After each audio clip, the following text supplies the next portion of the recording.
Bengaluru metro ರೈಲು ನಿಗಮ ನಿಯಮಿತ ಕೇಂದ್ರ ಹಾಗೂ ರಾಜ್ಯದ ಜಂಟಿ ಮಾಲೀಕತ್ವದ ಸಂಸ್ಥೆ. ಸರ್ಕಾರ ಎರಡು ಸಮಾನ ಅನುದಾನ ನೀಡುತ್ತದೆ. ಕೇಂದ್ರ ಸರ್ಕಾರದ ಕಾನೂನು ಚೌಕಟ್ಟಿನ ಅಡಿಯಲ್ಲಿ ನಿಗಮವು ಕಾರ್ಯನಿರ್ವಹಿಸುತ್ತದೆ.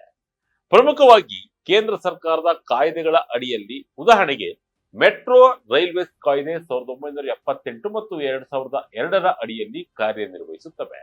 ಇದನ್ನ ಆಡಳಿತಾತ್ಮಕ ಅಧಿಕಾರವು ಅಂತಿಮವಾಗಿ ಕೇಂದ್ರ ಸರ್ಕಾರದ ಬಳಿ ಇರುತ್ತದೆ. ಪ್ರಮುಖ ಆಡಳಿತಾತ್ಮಕ ನಿರ್ಧಾರಗಳಿಗೆ ರಾಜ್ಯ ಸರ್ಕಾರವು ಕೇಂದ್ರ ಸರ್ಕಾರದ ಅನುಮೋದನೆಯನ್ನ ಪಡೆಯಬೇಕು ಎಂದು ಮೆಟ್ರೋ ನೌಕರರ ಪ್ರಕರಣವೊಂದರಲ್ಲಿ ಹೈಕೋರ್ಟ್ ಹೇಳಿಕೆ ನೀಡಿತ್ತು. ಬಿಎಂಆರ್ಸಿಎಲ್ ದರ ಪರಿಷ್ಕರಣೆಗೆಂದು ಒಂದು ಸಮಿತಿಯನ್ನ ರಚನೆ ಮಾಡುತ್ತದೆ. ಆ ಸಮಿತಿಯಲ್ಲಿ ಒಬ್ಬರು ನಿವೃತ್ತ ಸುಪ್ರೀಂ ಕೋರ್ಟ್ ನ್ಯಾಯಮೂರ್ತಿಗಳು, ರಾಜ್ಯ ಸರ್ಕಾರದಿಂದ ಒಬ್ಬರು ಐಎಎಸ್ ಅಥವಾ ಐಪಿಎಸ್ ಅಧಿಕಾರಿ, ಕೇಂದ್ರ ಸರ್ಕಾರದಿಂದ ಒಬ್ಬರು ಐಎಎಸ್ ಅಥವಾ ಐಪಿಎಸ್ ಅಧಿಕಾರಿ ಇರ್ತಾರೆ. ಜೊತೆಗೆ ಬಿಎಂಆರ್ಸಿಎಲ್ ಬೋರ್ಡ್ ಕೂಡ ಇರುತ್ತೆ. ಸಮಿತಿಯಿಂದ ಕಳೆದ ವರ್ಷ ವರದಿ ನೀಡುವಾಗ ಪ್ರತಿ ವರ್ಷ 5% ಹೆಚ್ಚಳ ಶಿಫಾರಸು ಬಂದಿತ್ತು. ಅದರಂತೆ ಫೆಬ್ರವರಿ 9ಕ್ಕೆ ದರ ಏರಿಕೆ ಮಾಡಲಾಗಿದೆ.